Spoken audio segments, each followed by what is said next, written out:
बिस्मिल्लाहिर्रहमानिर्रहीम। आज वीडियो का स्टार्ट करते हैं कि अमेज़न के प्रोडक्ट कैसे और कहाँ से आते हैं। अमेज़न जब जो प्रोडक्ट हैं इनके जो रिटर्न होते हैं तो रिटर्न इस वजह से होते हैं, तकरीबन इनके जो आइटम होते हैं इन पे ना हैवी शिपिंग टैक्स होता है। तो ये टैक्स दोबारा क्लेम नहीं करने के लिए ना अपनी तमाम चीज़ें तो वहीं छोड़ देते हैं डिलीवर के पास। तो यानी कि वो अपनी शिपिंग फ़ीस वापस ले लेते हैं और प्रोडक्ट इनको वहीं डिलीवर हो जाता है, यानी कि वो दोबारा पाकिस्तान में इम्पोर्ट किया जाता है, जिसकी वजह से इम्पोर्ट होने से तो उनके इलेक्ट्रॉनिक आइटम ख़त्म हो जाते हैं। मगर उनकी ये चीज़ें हमारे यहाँ तो फ़ायदेमंद हैं, मगर जिन चीज़ों से हमें फ़ायदा होता है तो हम तो वही चीज़ें लेते हैं। मगर इनमें ये कॉस्मेटिक और दूसरी चीज़ें ये तकरीबन अमेज़न में तो नहीं होती हैं। अगर होती भी हैं तो ये किसी स्टोर वग़ैरह में होते तो वो ले लेते हैं, क्योंकि ऑनलाइन चीज़ें बहुत कम चीज़ें मँगवाई जाती हैं। तो इनके मुतल्लिक़ मालूमात ये है कि अमेज़न के जितने भी प्रोडक्ट हैं इन पे जो नंबर वगैरह होते हैं ये तो बस हमें सिर्फ बताने के लिए बताए जाते हैं कि इन पे जो एलपीएम नंबर होते हैं, मगर एलपीएम नंबर का कोई ताल्लुक इनसे होता तो नहीं है, क्योंकि इसमें तमाम जो रजिस्ट्रेशन होती है तो वो ऑटोमेटिकली कैंसिल हो जाती है अगर अमेज़न का प्रोजेक्ट रिजेक्ट हो जाए, क्योंकि उनका डेटा इसमें स्टोर नहीं होता। अगर डेटा स्टोर होता तो फिर मालूमात का फ़ायदा था, मगर अब इसमें कोई फ़ायदा नहीं है। तो इसमें अब आपको एक वीडियो में इसमें ऐड करेंगे कि आपको बताएँगे कि प्रोडक्ट इनकी सेल होते कैसे हैं। इनके प्रोडक्ट जितना भी होते हैं ना, तो अमेज़न में तो रिटर्न जो वगैरह होते हैं तो उनके लिए बाकायदा स्टोर गैराज में यानी कि डाला जाता है कचरे की शक्ल में। तो बाकायदा एक दिन मुकद्दस किया जाता है कि इनके लिए तमाम प्रोडक्ट जो भी बंदा खरीदना चाहे और सेल करना चाहे उनको सेल कर सकता है। तो उसमें ये होता है कि तमाम प्रोडक्ट की कीमत तय पाई जाती है कि $5 से $10 के दरमियान। तो ये आफ्ताब नाम का एक पेज है फेसबुक पे, तो वो भी बताते हैं कभी-कभार। तो दूसरा ये कि इनके प्रोडक्ट जो भी होते हैं वो हमें लेने चाहिए या नहीं, ये भी चीज़ ज़रूरी है। मगर जो प्रोजेक्ट रिजेक्ट होते हैं तो उनसे ये होता है कि उनमें कोई ना कोई खामी होती है। और जो हमारे यहाँ आते हैं ये आपने देखा होगा अंबर स्टोर वाले, तो अंबर स्टोर वाले प्रोडक्ट कैसे और कहाँ से लेते हैं? तो ये प्रोडक्ट वैसे तो रिजेक्ट होते हैं, रिजेक्ट से मुराद इनको पसंद नहीं किया था इनमें, यानी कि दिखाया कुछ और भेजा कुछ जाता है। तो वो जब इन प्रोडक्ट को रिटर्न करने तो रिटर्न की शिपिंग फ़ीस उनको हाई पड़ती है। तो वो जो सेलर होते हैं तो उनके लिए तो बेहतर ये है कि जब वो भेजते हैं उन्हें फ़ीस भरनी पड़ती है, जब वो वापस करते हैं तो उन्हें दोबारा फ़ीस भरनी पड़ती है। तो इस वजह से वो उन्हें छोड़ देते हैं। तो इनकी जब दोबारा किस्म के ऑक्शन की जाती है तो यानी कि ऑक्शन के हिसाब से ये एक समझे कबाड़ की शक्ल में प्रोडक्ट आते हैं। तो उनके बैग के वज़न के हिसाब से हमें ये भेज जाते हैं। तो उनको पाकिस्तान में शिपिंग वैसे महंगी है, महंगी की वजह से यानी कि इनका वज़न का हिसाब होता है। वैसे मैं बता दूँगा कि इनका वज़न का हिसाब क्या है। तो डिलीवरी जैसे भी करते हैं तो हमारे पास ऑनलाइन चीज़ों में ये सेल की जाती है। ऑनलाइन चीज़ों में जब ये सेल की जाती है तो इनके प्रोडक्ट की कीमत वैसे ज़्यादा बढ़ जाती है।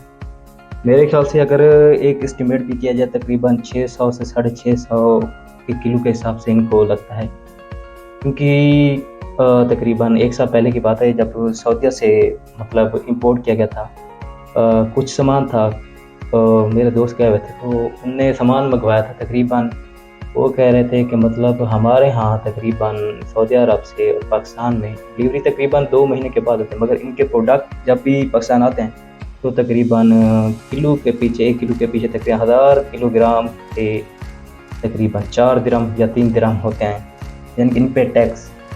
तो टैक्स में वो शिपिंग कराते हैं, यानी कि आपके घर बैठे ही आपके ऑर्डर पहुंच जाते हैं। शिपिंग यहाँ तक भी होते हैं, ये नहीं है कि खाली आपको वहाँ से आपने शिपिंग करवाई और वहाँ जब आएंगे तो आप डायरेक्ट पोर्ट से लेने जाएंगे, ऐसा भी नहीं होगा। तो इनके लिए बाकायदा एक डीलरशिप है, तो वो डीलर यानी कि वहाँ से तमाम किस्म का कबाड़ कचरा वगैरह यहाँ डिलीवर करते हैं। तो इसी तरह ही कंप्यूटर के प्रोडक्ट है, कंप्यूटर के प्रोडक्ट भी इसी तरह सेल होते हैं।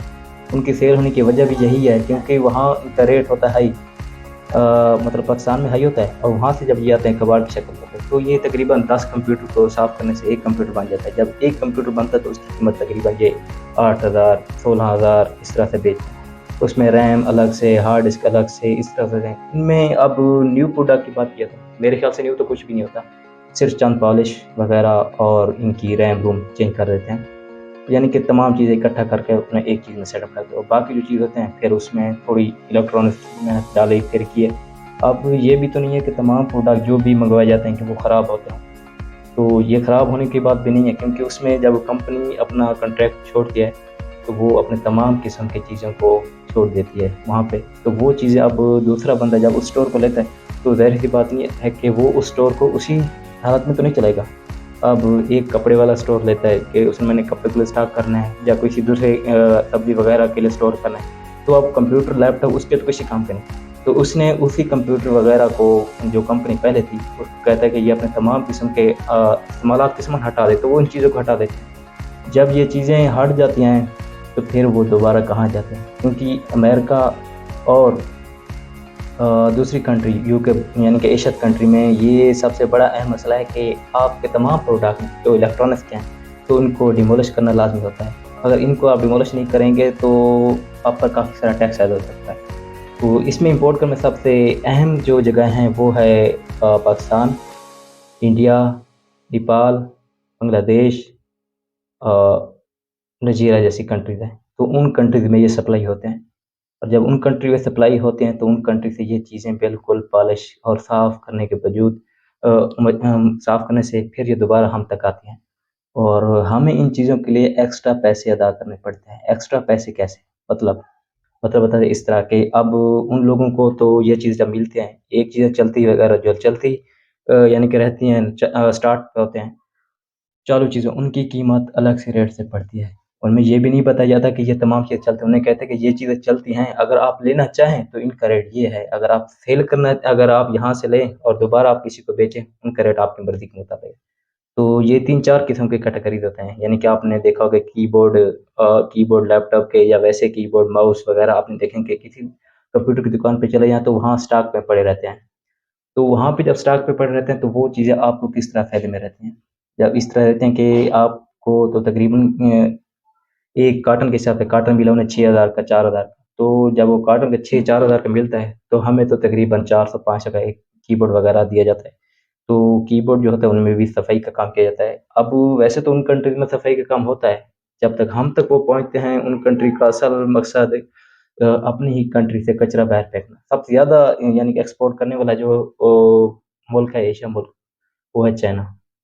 चाइना में सबसे ज़्यादा मतलब इनकी बिल्डिंग का ऑप्शन होता है।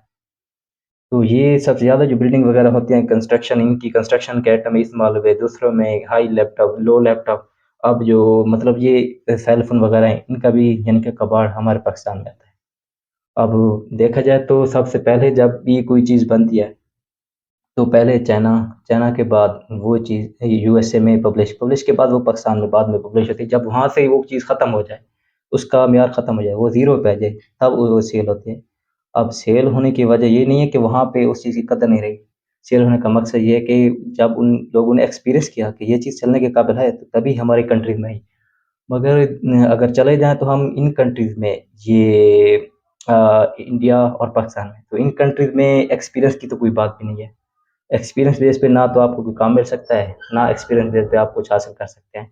अब सबसे पहला ये न्यू गाड़ी आई हुई है, मतलब इनकी ये सुज़ुकी है।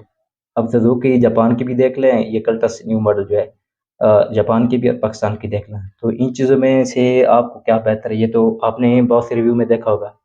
अ, अब कीमत की बात की है तो चाइना में जो गाड़ी मिलती है, उसकी कीमत तकरीबन पाकिस्तान की गाड़ी से भी कम है, मगर उनकी जो फंक्शन वगैरह है, वो क्लाइमेट कंट्रोल वगैरह, ये क्रूज़ कंट्रोल, ये उनमें ज़्यादा है, क्योंकि उन लोगों ने प्रोडक्ट इस वजह से बनाई है कि ये प्रोडक्ट जो भी चलती हैं, इन प्रोडक्ट में असल मकसद होता है प्रोडक्ट को एक कंपनी का दूसरी कंपनी से कॉम्पिटिशन यानी कम्पीट करना कि बिज़नेस में कौन-सी कंपनी ज़्यादा है। मगर पाकिस्तान में ये चीज़ नहीं, पाकिस्तान में ये चीज़ है कि कम्पीट लाज़मी नहीं है कि आपका प्रोडक्ट सस्ता हो और कोई लेने वाला हो। जबकि दूसरी कंट्रीज़ में चाइना कंपनी ये कहती है कि हमारे प्रोडक्ट अगर सेल करने हैं, तो हमें दूसरे कंपनी से, अपने कॉम्पिटिटर से अच्छा प्रोडक्ट बनाना है। कीमत में भी कम हो, प्रोडक्ट भी अच्छा हो। तो इसी तरह ही उनके प्रोडक्ट चलते हैं और पाकिस्तान में मंगवाए जाते हैं। अब जितनी भी मशीनरी हैं, जितनी भी न्यू गाड़ियाँ आ रही है चाइना की, पाकिस्तानी गाड़ी से बेहतर है। उसकी वजह ये नहीं है कि मतलब उनको दिलचस्पी है कि हमारे प्रोडक्ट सेल हो। उनको इस चीज़ में है कि वहाँ की हुकूमत भी यही चाहती है कि हमारे प्रोडक्ट जो हमारी कंट्री का नाम रोशन करते हैं। अगर हमारी कंपनी में जो प्रोडक्ट मँगवाए जाते हैं, अगर इनमें कुछ भी चीज़ें नुकसानदेह हो, जैसे इनमें इंजन का मसला कुछ भी हो, तो उन कंट्रीज़ के तमाम प्रोडक्ट दोबारा उन कंट्रीज़ में ये फंक्शन होता है कि आप अपने दोबारा पार्ट क्लेम कर सकते हैं उन बायर को अपने पेमेंट पे करके, उनको यानी कि उनकी पेमेंट रिटर्न की जाती है। तो इसी तरह ही तकरीबन एक गाड़ी थी, मुझे याद नहीं कौन-सी गाड़ी थी। मेरे ख़्याल से ये थी कोई होंडा कंपनी की, जो फर्स्ट जब स्टार्ट में हुई थी चाइना में, सीवियर, ये जो अभी ये चल रही है आपके मतलब टिकटॉक वगैरह पे आप देखते होंगे। तो इसमें सबसे पहले जो स्टीयरिंग का मसला आया था, तो स्टीयरिंग का मसला जब स्टार्ट में आया था तो वहाँ के लोगों ने मतलब कंपनी को जब इस चीज़ की शिकायत मौसूल हुई तो कंपनी ने अपनी तकरीबन तकरीबन मेरे ख़्याल से 2000 से 4000 गाड़ी जो इम्पोर्ट हो चुकी थी, उनको दोबारा ना सिर्फ़ क्लेम किया, दोबारा उनको रिटर्न किया, उनकी पेमेंट रिटर्न की। ये नहीं कहा कि हम आपको बना के देते हैं, ये कहा कि हम अपनी गाड़ी का मज़ीद फ्यूचर सेट करेंगे। तो इस फ्यूचर की वजह से उन तमाम प्रोडक्ट इतना बढ़ी कि सेल बढ़ी कि आप सोच नहीं सकते।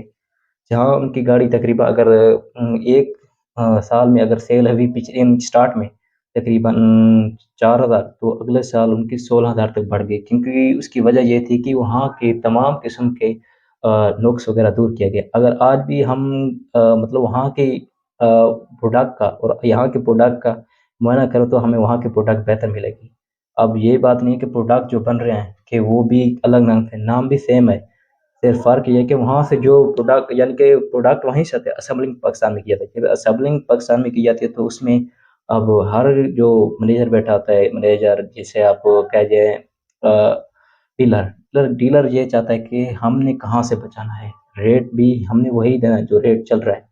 तो वो इन चीज़ों से बचाता है कि जैसे उसने वहाँ पे एलसीडी थी गाड़ी में, तो यहाँ क्या है, यहाँ उसने सादा रेडियो डाल दिया, यहाँ से उसे बचत होगी। अब उसमें एयरबैग की सहूलत है, इसमें एयरबैग की सहूलत नहीं। अब उसमें इसने एवरेज के हिसाब से कुछ चीज़ ऐसे डालियाँ हैं, कि जो हमें तो मालूम नहीं मगर उनको पता है कि इसमें किस चीज़ में कमी छोड़ी गई। अब मतलब जो इम्पोर्ट की जाती हैं असेंबलिंग के ज़रिए, असेंबलिंग किया जाता है, तो असेंबलिंग में ये नहीं चीज़ें कि जो भी असेंबलिंग होती है तो वो सेम हो। अब बात की जाए तो इनके शार्क की, तो हमें नहीं लगता कि शार्क उनके वही हों।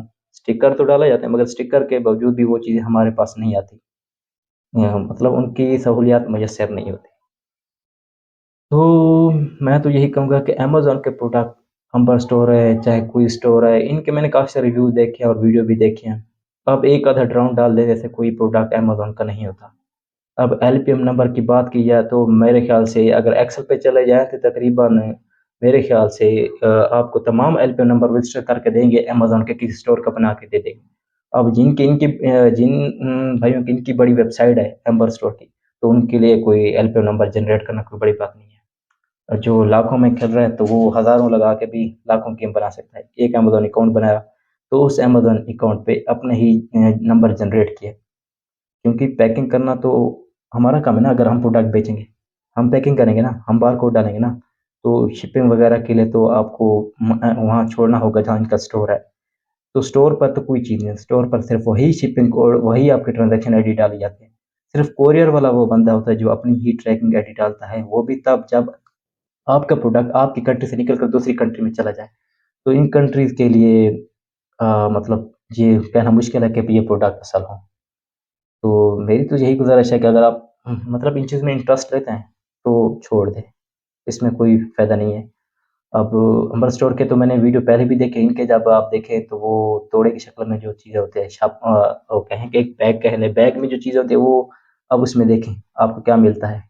कहते हैं कि हाँ, भई ये है ₹1800 किलो, ₹1800 आप केजी के हिसाब से लें तो उसमें आपको क्या मिलता है? रुमाल, मास्क, या वो चीज़ें समझ लें जिन चीज़ों की कदर आप उन कंट्रीज़ में नहीं रही। आपको मिलता है बीपी चेक करने वाला थर्मोस्टेट कह लें, पेन कह लें, आपको मतलब वो क्या कहते हैं उसे, नाख़ून पॉलिश वगैरह ये चीज़ें ले लें, यानी कि कॉस्मेटिक की चीज़ें मिलेंगी, जिनकी कदर आप पाकिस्तान में लें आपको सस्ती मिलेंगी। अब ये रोज़गार बाज़ार वाला भी आपने ऐड देखा होगा, इनमें भी प्रोडक्ट पड़े हैं। हाँ, स्टार्ट में थे प्रोडक्ट, स्टार्ट में इस वजह से क्योंकि उनको इन चीज़ का नॉलेज नहीं था। अगर नॉलेज था, तो उन लोगों ने प्रोडक्ट पहले से ही उन चीज़ों से साफ़ कर ली। अब ये प्रोडक्ट जब उनके ही जगहों से साफ़ होगी, तो हम तक वो कैसे पहुँचेगी? अब उसने जो हमें चीज़ वीडियो स्टार्ट करते हैं, अब उनके वीडियो में स्टार्ट देखने आते हैं, उनकी वीडियो में आपको काफ़ी सारे चीज़ें इलेक्ट्रॉनिक्स की मिलेंगी। जैसे आपको टैबलेट है, टैबलेट, उसके बाद आपको लाइट, बल्ब और मुख्तलिफ चीज़ें, जिन चीज़ों की कदर यहाँ भी नहीं और वहाँ भी नहीं। कहते अभी 4000 में ले लें। अब ईयरबड्स की यहाँ कमी पड़ी हुई है, जो वहाँ से हम ईयरबड्स ले लें, 4000 के ले लें भाई, ओरिजिनल ईयरबड्स है। अब ओरिजिनल ईयरबड्स होती, क्या वो अमेज़न वाले पागल थे जो रिटर्न करते थे? बस यही चीज़ें आपसे कहनी थी। अगर आप हमारे चैनल पर नए हैं तो इसको सब्सक्राइब लाज़मी कीजिए। Thank you. अल्लाह हाफ़िज़।